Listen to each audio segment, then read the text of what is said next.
Good evening, everyone, and thank you for joining us. I'm Kathryn Wynn, and I work in the Division of University Advancement at the University of Scranton. We're very excited to be holding our inaugural Women's Alliance panel. This alliance is something we've been working to build for a couple years now, and this event will hopefully be the first of many to come, hopefully some in person in the very near future.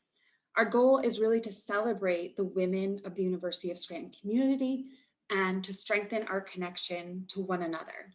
This includes our alumni, our faculty and staff, parents, and of course, our students.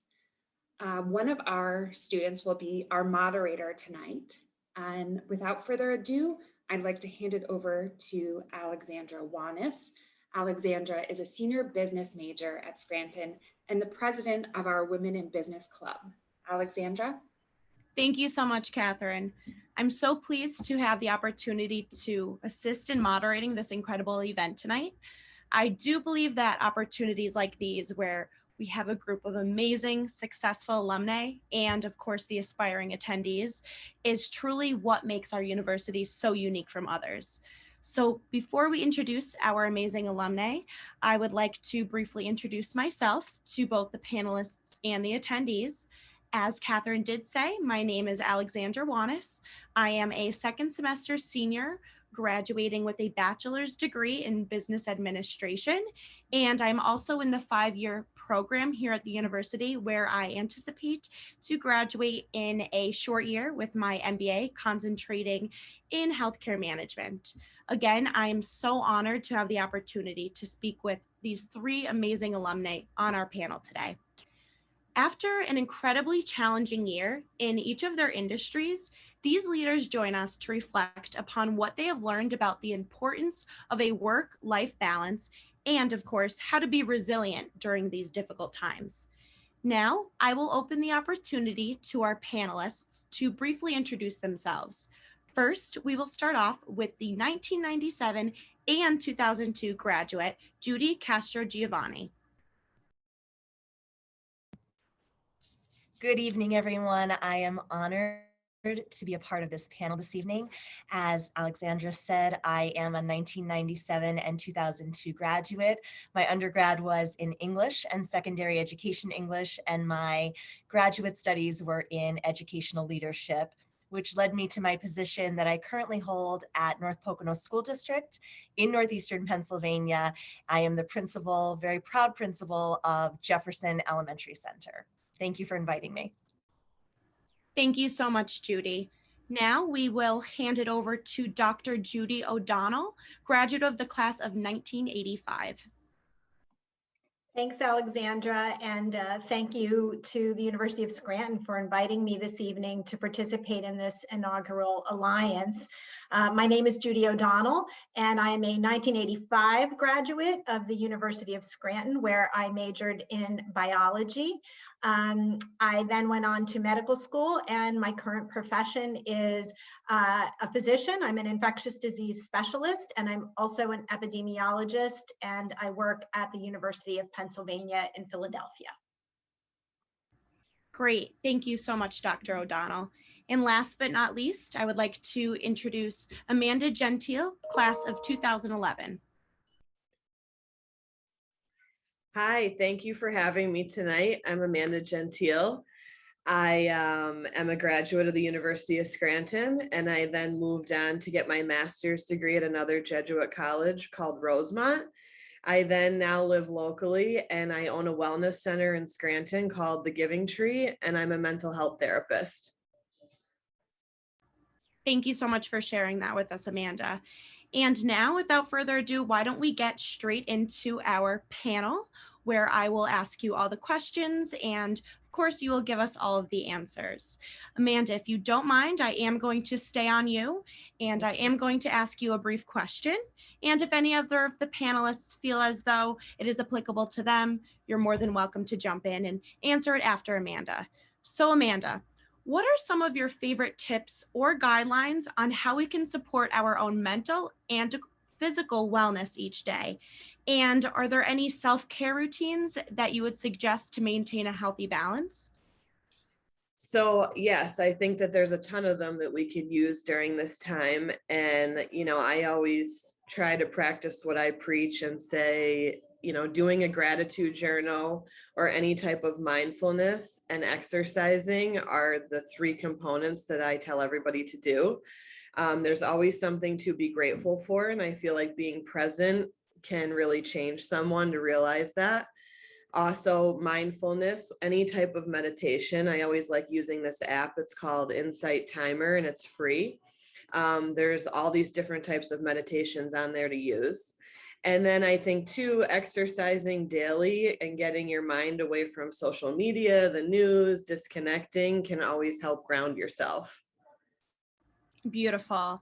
I actually do love to meditate myself. So I'd have to say, I agree with you 100%. And to kind of stay on you for a quite quick moment, how would you say this virtual world can create boundaries and create space for recharging and also maintaining a healthy balance and focusing on mental health? So you did just briefly go over that. Is there anything that you would like to add? I think the biggest thing during this pandemic is trying to disconnect from the social world. We're all, whether we're on Zooms, we're doing, especially me, virtual therapy, any type of stuff that's on technology is hard to disconnect from. So I would say any time of day that you can get off of there and either talk to someone in person or get outside and exercise, anything like I said earlier, I think is a good way to set a boundary to be more present with yourself. Awesome answer. Thank you so much, Amanda. And we will be sure to come back to you. We are going to switch gears a little bit, and I am going to ask Dr. O'Donnell a question. So, Dr. O'Donnell, during the height of the pandemic, how are you able to help those around you in the medical field handle the stress and, of course, the overwhelming workload? Several things. I think initially there was a lot of fear of the unknown. And so getting people educated about how to safely take care of COVID patients in the hospital was one of the key components to really get people prepared and feeling less stress, because with knowledge comes the sense of, control and understanding. And so we spent a lot of time on the floors and in the units talking to our staff and doing a lot of demonstrations around how to wear the personal protective equipment that they needed, and to really troubleshoot in real time as we were getting more and more patients into the hospital with COVID-19. And I think one of the most important things was really, with knowledge, then the fear sort of dissipated. And now, looking now to the present, I can really see everybody is very, very comfortable with managing patients who potentially have COVID-19 or do have COVID-19 in the hospital. It's almost become like any other infectious disease that we manage. Folks are now they've integrated it into their daily routines and practices, and there's really no fear anymore. Everybody is quite comfortable. So I think education and getting people prepared and comfortable was really critical. Great. Thank you so much, Dr. O'Donnell. I'm eager to hear more about the difficulties and challenges that you experienced in your industry. We are going to switch over to Judy. And Judy, I would like to ask you the question, if there is any advice for the parents and the fellow educators out there on how to support the students of all ages who have endured this last very difficult year.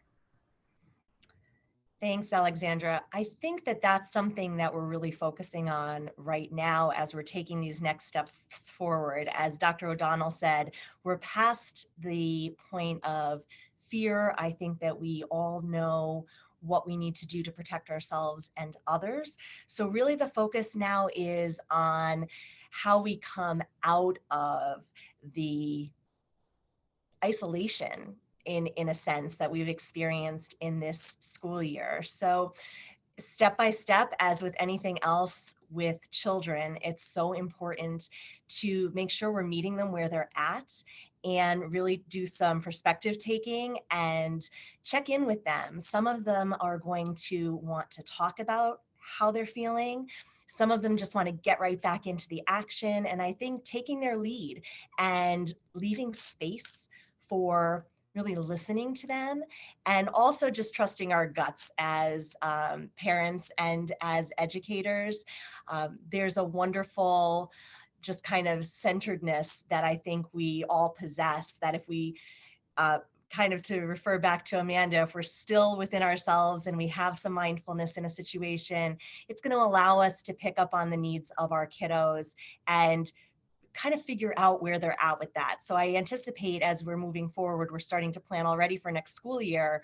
We are asking questions of ourselves just to make sure that we have lots of options for them and that we are ready to step in with the kinds of supports they may need for mental health, ready to step in with the kinds of supports they might need just with friend groups and some social skills groups. And we have incorporated mindfulness here at Jefferson multiple times throughout our day for several years now. So kind of falling back onto routines. I think that I can't overstate enough how important and safe routines make our kids feel. When there is that familiarity, that bedtime routine, that wake up routine, that reading of the book together that they look forward to each day, those are just real safe spots. And that's where the good conversations get started that they might need to have. Beautiful answer, Judy. Thank you so much for sharing that with us. Thank you to the three of you for answering those questions that were sort of designed to your specific industries. I think they did allow the attendees to get to know you and get to know the challenges that you did experience this past year in your specific field. Now, this is a question for all of you, and we're going to go back to March of 2020, when the beginning of this unnecessary time started. And there are a lot of questions that you were suddenly facing during this time. Can one of you, and of course all of you if you are willing to answer this, briefly share with us a short recap of how your work changed during the pandemic, and specifically one of the greatest challenges you had to overcome this past year? I could start. Awesome. Thank you, Amanda. I think as a small business owner, it was really scary, to be honest. And, I could still remember the day when, Governor Wolf got on and was like, everyone needs to shut down. So my world was completely rocked, where I had to shut the doors of my business. And then also too, mental health therapy for me became virtual. So for me, that was doing therapy technically out of my living room from my computer, which was a total change for me. And it was a lot of the fear of the unknown of how long are we going to be shut down for, what's going to happen. And we did make a lot of different things to try to get people back in the doors or certain strategies. But the biggest thing for me was doing therapy from home virtually, which I was not used to, and either were my patients. Definitely a very stressful time. Thank you so much for sharing that, Amanda.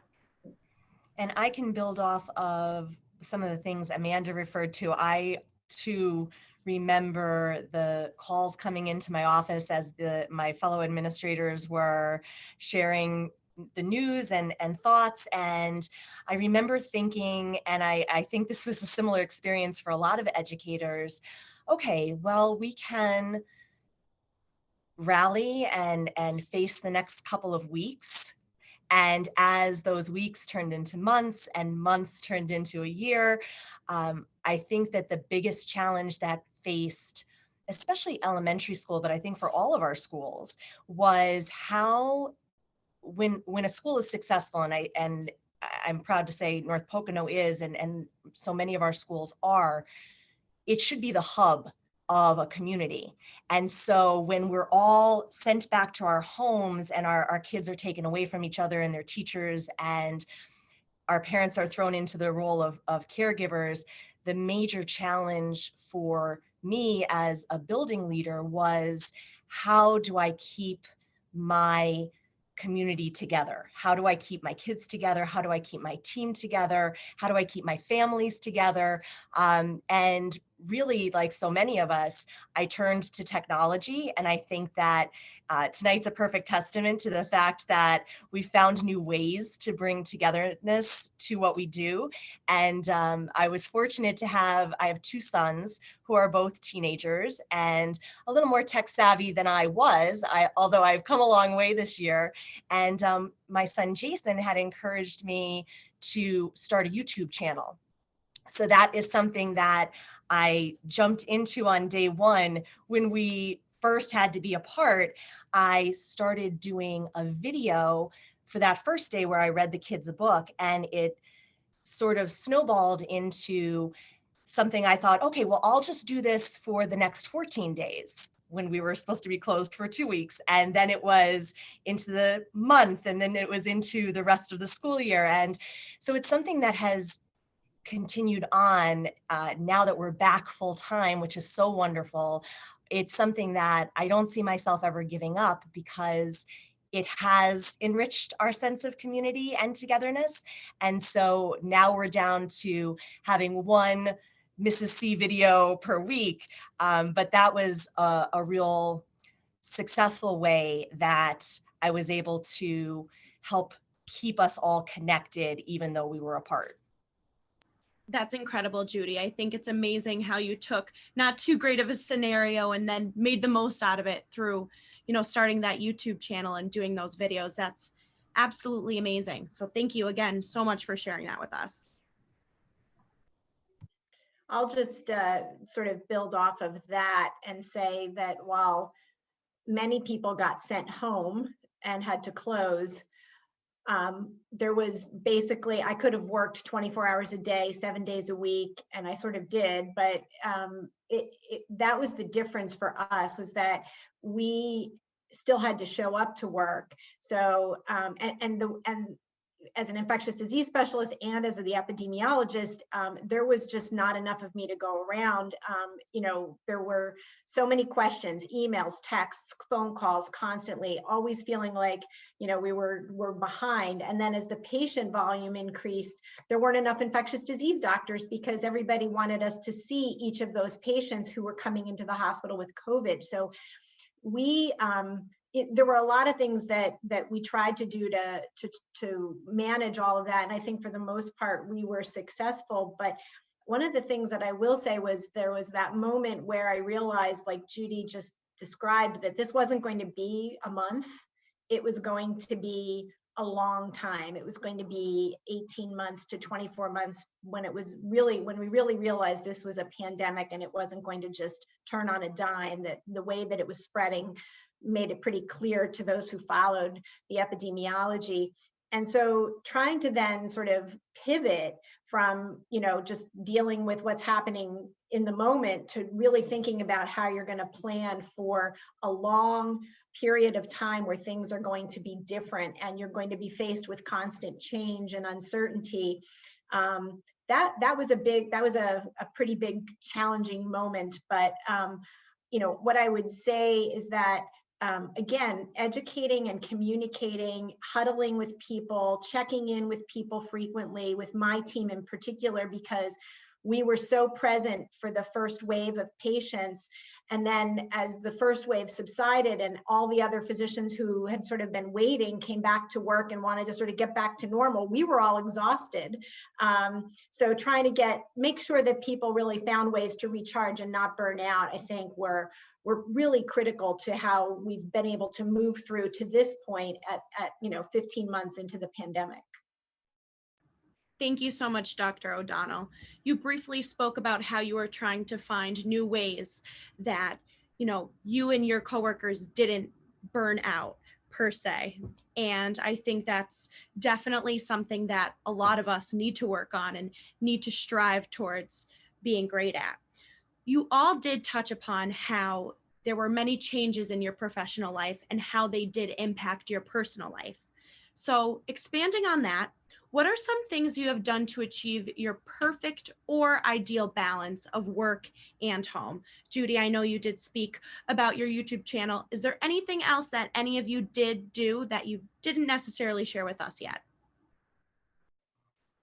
Well, Alexandra, I can also say, and this I think builds off of something that Dr. O'Donnell had mentioned, it was so important to reach out to the network of support that was within my community and within my school district, within my personal life. And that took many forms. We have phenomenal parents at Jefferson, all who have a skill set that they can bring to the table. And I was really fortunate to work with Renee Frank. Dr. Frank is a University of Scranton graduate as well, and she's a pathologist at Geisinger CMC. And because she was one of our Jefferson parents, she was a natural person for me to reach out to and lean on. And so I wasn't in it alone as I was trying to make safety plans and guidelines and new routines for the students at Jefferson. I was able to lean on my colleagues, on the families within my district and what they brought to the table as far as their areas of expertise. But I think this night is such an important and beautiful way of showing that we're not alone in those times. And we really have not just our small network, but this larger network of people who we can reach out to and make connections with that kind of help us bring that balance back to our lives, because we can't do it alone, right? We have to lean on the experts that are around us and help bring all those pieces together. So I feel like that was a big lesson from this. There was no perfect balance, but getting close to the balance meant reaching out and creating a network and a team that we could rely on. Most definitely. I would have to agree with you 100%, Judy. Dr. O'Donnell, do you have something to add? I was just going to say that, for me personally, trying to achieve a balance was pretty much impossible, but I do want to just amplify what Judy just said, which is that, for me, it was my family, my husband, my daughters who were, 17 and 21, who were really important in trying to maintain that balance in the home life when I wasn't really here. I mean, we joke that if my husband wasn't a good cook, we all would have basically starved to death. So thank God he was a great cook, and he upped his game with his quarantine kitchen, because I haven't done very much cooking in the last year. Thank I'll you. definitely second that. Joe Castrogiovanni most certainly stepped up in the cooking world while I was on many Google Meets trying to figure things out for school. So having that network within the house was really important too. Awesome. Judy, you did speak about how you actually worked with another fellow Scranton alumni, and keeping with the theme of the University of Scranton, how would you say that your Scranton education prepared you for this challenging time? Is there any specific, you could say, mentor or even a professor or even a specific subject that you believe you really utilized to make the most out of this challenging time? You know what, I would say that it's more of a philosophy that I took from my University of Scranton time, and it is that idea of men and women for others. And I feel like that really is something that I've taken from my University of Scranton days right through to the present, to say, what is my why? Why do I do the things I do? And I hope always at the heart of that is that I'm trying to serve others and make my community better, stronger, more vibrant, because I'm in it. And that is something that I learned at the University of Scranton. I was fortunate enough to be a resident assistant when I was on campus as an undergrad. And I feel like so many of our opportunities for retreat and so many of our opportunities that I was presented with at the U for community and service have prepared me for this challenge, because at the end of the day, it was oftentimes putting self aside and taking up a bigger cause because people were counting on me, that I went back to my Scranton roots to say that that's who we are, right? That's how we were educated. And so I hope that that's something that I take with me far into the future. And I'm proud that my son, Brian, is going to be following in my footsteps and becoming a University of Scranton freshman in the fall, and that he too will have that instilled in his heart, that men and women for others. That was beautiful. Thank you so much, Judy. I would have to say that although experiencing college during the COVID pandemic and the many restrictions that come with it isn't not necessarily ideal, without the university and the amazing people that I met through it, I don't think I would have gotten through it as easily and as much, and had as a lot of the help that I have had. So again, I would have to agree with you, and I like the philosophy reference. I would definitely have to say the same. Amanda or Judy, is there anything that you would like to add? To build off of Judy, I would say I would agree with her about the togetherness, because I feel like during this time I tried to be as transparent as I could. And I was doing weekly videos to check in with anybody, like mental health check-ins, to see where everyone is at and give some coping skills during that time, maybe to people that were afraid to reach out for therapy or whatnot. But it was a good way to tell everybody, like, we're all in this together. Beautiful. Thank you so much, Amanda. Now, was there ever a specific moment during the pandemic, or not even during the pandemic, that you truly just wanted to give up? And how did you persevere? Of course, this could have been during the pandemic or another challenging time that you were going through, and even if you felt prepared because of the education that the university has provided you with. And it definitely is a thinker. I'll start. I would say no, I never wanted to give up. I think I never felt like, all hope was lost. It never felt like that. There were definitely many times where exhaustion and frustration and that sort of realization that this wasn't going to get better tomorrow, like all of those thoughts can be really tough to, live with. But, from the standpoint of, giving up, no, never. I mean, to me, it was always, what can I do to help everybody else? I think that service to others is one of the big ways that you can be a resilient person. When you're somebody who's devoted to the idea that what you're doing has a greater good beyond just serving yourself, that's an amazing motivator. So, I would never walk away and say, throw my hands up, because I would feel like there's always more to do. There's somebody else I can help. There's something I can do to make things a little bit better for somebody. So I feel like that's my mantra. That's how I sort of persevered personally. Beautiful. Thank you so much, Judy.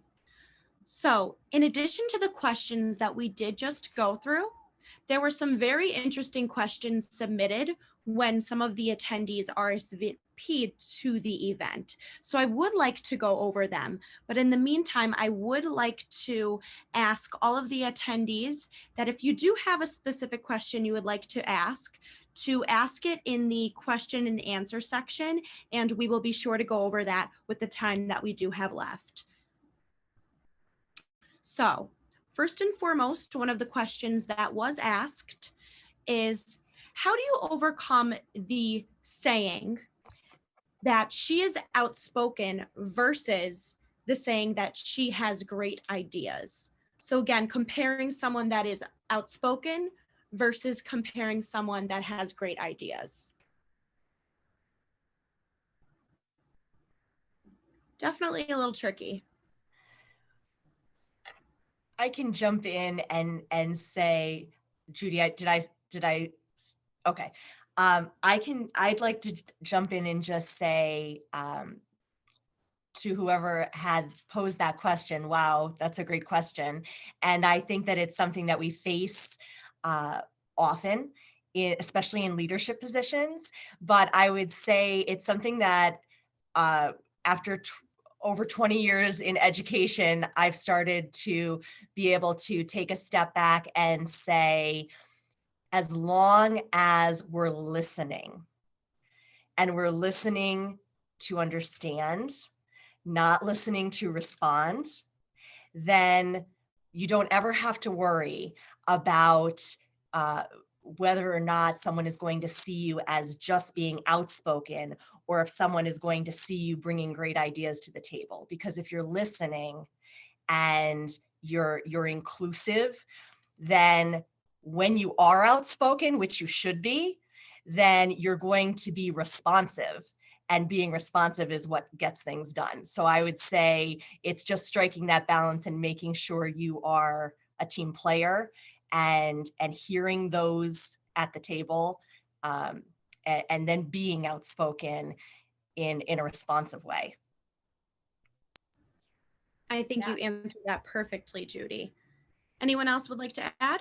I'll build on that a little bit, because I agree with everything Judy just said. And I would also say that those perceptions that are made in those moments at those meetings are not made in a vacuum. They're made based upon people's impressions or the fact that they know you. And so whatever, profession or business you choose, how you conduct yourself and how you sort of build your reputation as a colleague, as a boss, and as someone who's being mentored, all of those relationships that you build do come to the table with you, and they really impact on the impression that others have of you. So it's not in a vacuum that people think that you're outspoken versus that you have great ideas. It really is part of your building your own personal professional brand and reputation that makes the difference. And when you have built those relationships and you have built confidence and you've been transparent, you will be looked at as somebody who's bringing a great idea to the table. Awesome. Thank you so much for sharing that with us, Judy. Now we are going to reminisce a little bit, and I would like to ask you if you could go back in time to give advice to your 18-year-old self, what would that advice be?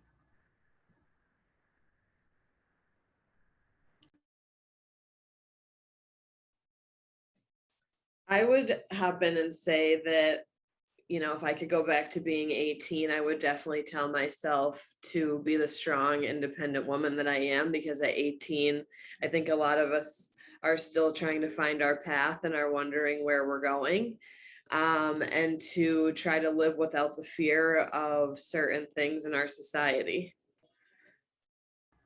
Beautiful. I would have to agree with that 100%. Thank you so much. Dr. O'Donnell? Yeah, I thought about this a little bit. I definitely would tell my 18-year-old self to stop worrying about whether or not I have the skills the intelligence or the ability to achieve my dream, and to not worry so much about like being an imposter. There was so much doubt about whether or not I could achieve the dream at that time, and there was a lot of worry around that. So I wish I could go back and tell myself, you got this. I would like to tell my 18-year-old self that as well. You got this. Thank you. And Judy? I would just magnify what Amanda and Judy have shared, and just add that I would want to tell my 18-year-old self to take it in a little bit more. I think I've become someone who can slow myself down and be in a moment, and take time to look around, but I still struggle with that. I think that that's something that I work on every single day. But I know when I look back at my 20s, I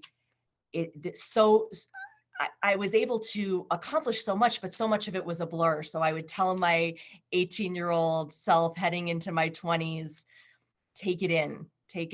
And I loved Amanda's idea from the start of our panel, with a gratitude journal, those kinds of things. When I say take it in, I wish I did more of that at that young age. Thank you so much for sharing that, Judy. So we're going to go into another question here. While there has been a lot of anxiety going through the pandemic, and you did speak briefly on that, people are also facing a lot of anxiety with re-entry into their jobs and honestly just being social again. Are there any tips that you may have?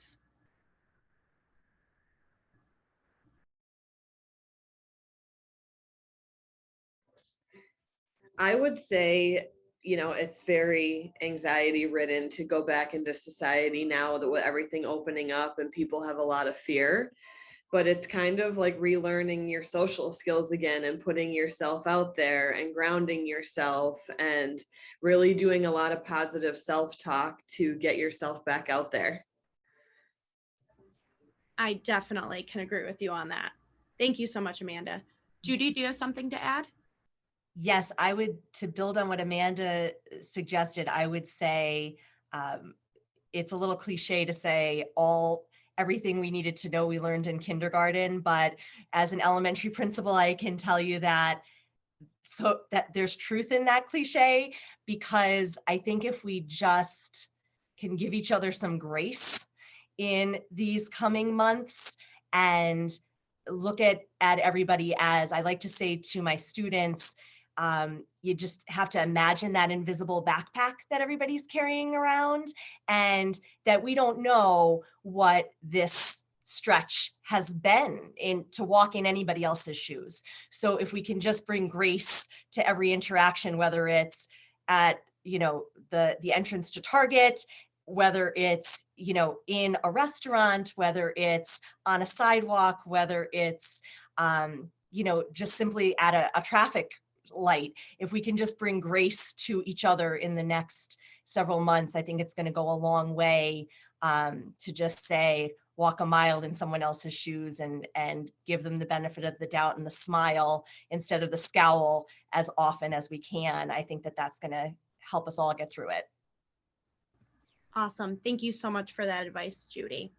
Now, we all know that you are leaders in your respective fields. So I'd like to ask you, how did you keep your team, your teammates, your coworkers motivated despite the conflicts and obstacles of the pandemic? And then to expand on that a little bit, what are the most important attributes of successful leaders in today's age? I'll start on that one. I think there were several things that I tried to do to keep my team motivated, and I think number one is, again, frequent communications. We had a lot of meetings. Sometimes we were meeting twice a day. With my physician team, we were meeting Fridays, Sundays, and Wednesdays. With my infection control team, we were meeting daily. So the more you can meet with people and be present and answer questions and problem solve in the moment, I think is helpful, because you're giving them information, you're giving them what they need to do to go out and then do the work. I did a lot of, we did a lot of things like, you know, getting lunches in, getting cookies, bringing baked goods, you know, flowers, that sort of thing, that just to kind of, you know, cheer up somebody. The importance of sharing your gratitude for what they're doing by, you know, I've done a lot of different things. Either it's a cookie, it's a note, it's an email, but saying thank you, making sure that your team is seen, that their efforts are recognized.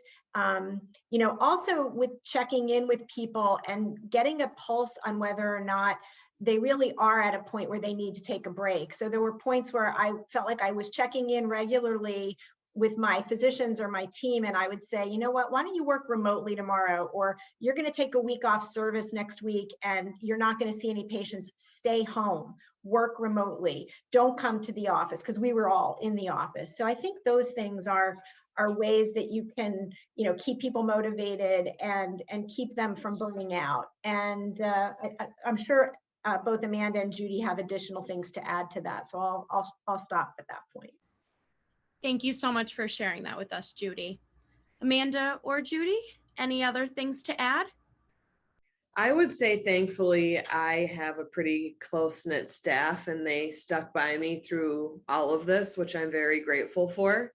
I tried to, during this time, brainstorm a lot of different ideas to keep them working through this time, whether it was curbside pickup or cleaning or any other duties that we had here. And they really did stick by me the whole time. And it was nice because we were our own little group and we were all able to vent to each other about how we felt and what was going on. So it was kind of our own sense of togetherness. And, you know, still now they're still here, which is awesome. Thank you so much, Amanda. Judy? Yes, I would agree. I want to echo what Judy said. Food and gratitude go a long way. And so, you know, those like, we had a snack cart and just checking in and asking if you're okay. And as Amanda referenced, that feeling of togetherness. So I would just want to take it one step further and say to our alumni who might be joining us that maybe are more at the start of their careers, that who you are as a leader well before a crisis happens is what's going to determine how you get through a crisis together, because you've built those relationships. And that goes back to something I think Judy said earlier tonight, which is, you know, who you are and what you're bringing to the table as you're having discussions and as you're working together. That I feel like we laughed together, we cried together, we leaned on one another. We refer to each other at Jefferson as a family. And that was long before a pandemic. So those connections and those bonds were super strong because you're doing that work every day. So don't wait until there's a challenge. Check in when it's an ordinary day, you know, get to know the people that are on your team at all levels of support, and then those extensions, like I said, within the community that you can draw on and lean on, because then that time you've invested in building those relationships, that's all going to be right there when you need it, when a crisis emerges. And it will. Thank you so much, Judy. Now I am looking at our question and answer chat, and we do have some amazing questions. So I would like to go over to that. We have a graduate of the 2008 class named Stephanie that is asking an awesome question. And she's asking if someone could discuss some of the challenges of the past last year that brought you, that your male colleagues and or partners didn't experience at all. or in the same way. So I believe what she's asking is some of the challenges that you experienced that perhaps from a male perspective was not very relevant. That is definitely a tough one, but I would have to say it is a very good question.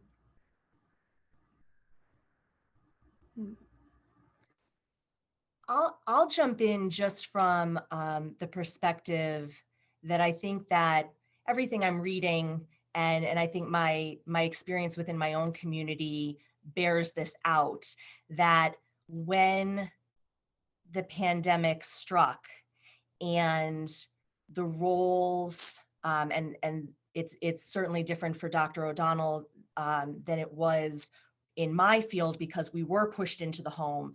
But I think that all the research is starting to bear out that women had took on the burden of providing for the kids in the home and making sure the homework assignments were still getting done and those kinds of things. So I would say that you know, that not necessarily in my own life because I have a phenomenal partner, but I would say I can relate to the idea of the pandemic disproportionately affecting moms in that sense, because I think that it's our nature as women to pick up the slack, and I think it's our nature as women to extend ourselves. And so I think that that is something that was certainly felt by a lot of moms that I've spoken with and women. I think that was the best way to put that answer. And thank you so much for sharing that with us, Judy. We do have another question, and this is from someone named Marissa. And she states, oftentimes women in leadership positions offer a lot of strength and support to others, especially students, colleagues, clients, etc. How do you establish a mutually supportive relationship with the people around you while maintaining your role as a leader? Another very great question. I'll start with that one. So I will say that there sometimes can be, it can be lonely to be a leader because there are boundaries that you cannot cross. You cannot really open up in some ways to people who are your direct reports, as an example, because that's just not the way that you can work in a professional environment. But you know, the keys, at least for me, because I do have to provide a lot of support, but can't actually get it back from many people, is to find, when you're a leader, to find one or two people that are your peers who you can really truly confide in. And so, you know, for me personally, that there are two or three people who I could really go to and chat with. In fact, I had many conversations with them on my drives home late at night. I would do a check-in with those people, or they would call me to see how I was. And so for me, that was really important. And they work with me, so we all were going through the same thing. We're colleagues. So that would be the way that I would try to approach it, is to identify those two or three people who are at your level, your peer level, who you can establish that type of a relationship with, where you can be mutually supportive. That was a great answer, Dr. O'Donnell. Thank you so much. I do see another question in our Q&A chat. It is from an individual named Karen, and she is asking, what did you do to maintain work-life balance during the last year? So we did talk about a lot of the changes that we did make in our work-life balance. Is there anything that you did differently to make sure that you maintained it? And additionally, as a leader in the workplace and a mom of 14 boys, I found it very challenging to give to both sides. So is there any advice that you can give to Karen, as of course a working mom of 14 boys, in terms of maintaining that work-life balance that we didn't necessarily touch upon yet?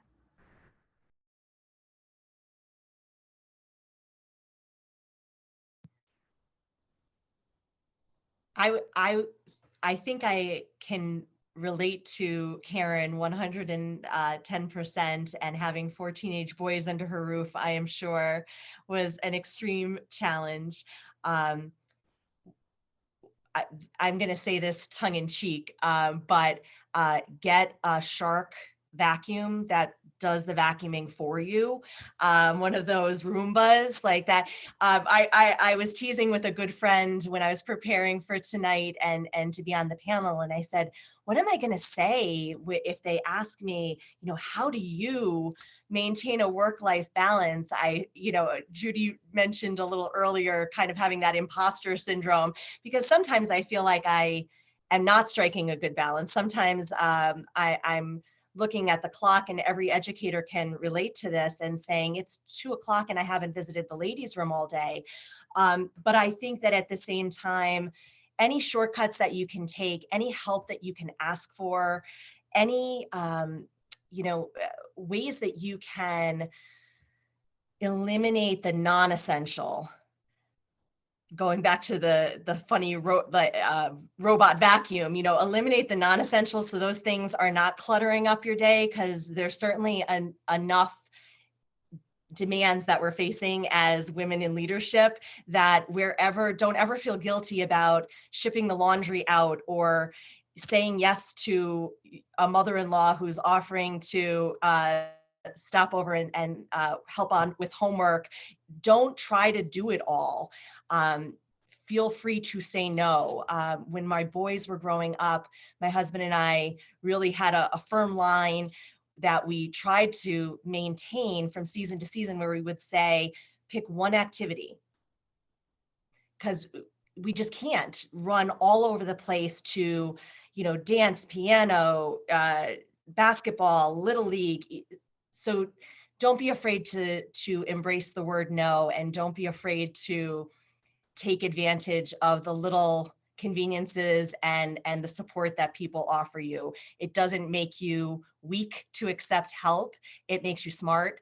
And if you're the kind of leader that is giving, that's just that giving that you put out into the world coming back to you. And isn't that what we all want?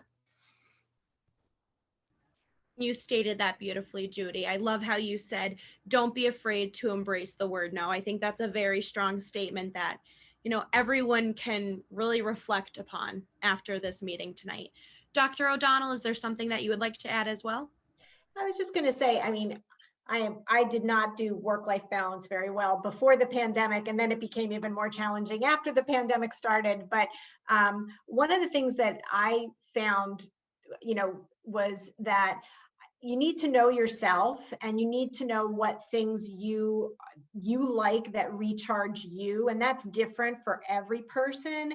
And the pandemic had some challenges associated with it, because if you were somebody who enjoyed going to the movies like I did, or shopping, or going for a pedicure as a treat or something, like all those things were off the table. And so you had to sort of dig a little bit deeper to try to find those things that balance you when you were away from work. And so, just knowing yourself, knowing that being outside, enjoying your flowers or your garden, biking was something that I kind of picked up again before the pandemic, and I relied on heavily throughout the last 15 months as a really great way to be outside and ride my bike.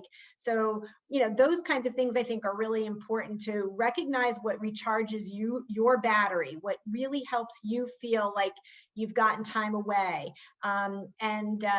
I would also second the notion that don't be afraid of the word no. In order to be an effective leader, and certainly an effective parent, you have to say no. Don't be afraid of it. Thank you so much, Dr. O'Donnell. For the sake of time, I'm going to ask one more final question. Again, this is coming from the question and answer queue that we have here. And it states, to all the panelists, what are some things you changed or adapted to during the last year that you are going to continue doing as a practice because it worked? And to Judy, it says, besides the YouTube channel. So is there anything specific that, you did kind of accustom to that You're like, oh, I think I'm going to continue with this. Kind of something that was bright at the end of the tunnel. Go ahead, Amanda. I think for me, it was doing therapy virtually, which was something new to me and my patients. And I've been doing that ever since. And now I see a lot of patients all over Pennsylvania that I may never meet in person, which is pretty cool to me. And besides that, I think other things that have changed is during the pandemic, I was able to keep in touch with family more and friends. And now I make it more of a habit to check in with everybody and take some time for myself. Because I feel like sometimes our lives get so busy that we forget to really communicate with the people closest to us. Definitely. I would have to agree with you on that, Amanda. Dr. O'Donnell? No, I was just going to add to that. If nothing else, the pandemic has really put into stark relief how you would order what's most and least important to you in your life. And so I think that walking out of the pandemic, I will definitely take with me that reordered sense of what's most important, and I'll continue to apply that. And I think, slowing down in general was a good thing. More family time, more time to touch base with people, even if it was through these virtual means, was still really a good way to stay in touch with others and keep your relationships going, even if you couldn't see them in person. And I think that's one of the things that we'll continue to do. Definitely. It's very evident that you've made the most out of this pandemic in your respective industries. And of course, that is why you have excelled and why you are here with us tonight, as we do recognize you for all of your accomplishments. So again, I would like to thank you for your time tonight. Concluding our panel, I would like to thank the three incredible alumni for taking their time to join us tonight. I know that I can speak on the behalf of all of our attendees and say that we have all learned a lot about how to succeed in the workplace, especially during the COVID-19 pandemic. And we truly do appreciate your advice and the opinions that you have shared with us. You truly do exemplify a very well-rounded, successful group of alumni of the University of Scranton, and it's extremely reassuring knowing that the university prepared you to set out and, of course, achieve the success that you have earned today, especially during the pandemic. So again, thank you so much for providing us all with this amazing opportunity of hearing from you tonight. And now I'm going to hand it over to Kathryn to conclude. Thank you so much, Alexandra. And I echo what she said. Judy, and Amanda, thank you so much for your time this evening. You provided so many golden nuggets for us to all take moving forward. And I think it's really beautiful that at the end of the day, being in such different industries, we all deal with similar things, just in different ways. And having a Scranton education as your common thread to handle with these difficult times that we've had was really, it was special because you always kept in mind others throughout all of this. And I just think that speaks to Scranton education and why we're all here. So I hope we all stay connected. We'll send a follow-up email to everyone who has attended this. And if you have any suggestions for our future panels, or if you want to be a speaker or anything like that, please feel free to reach out to me. And we hope to see you all again soon. Thank you again. Have a great night, everyone. Thank you so much, everyone. Very nice to meet you.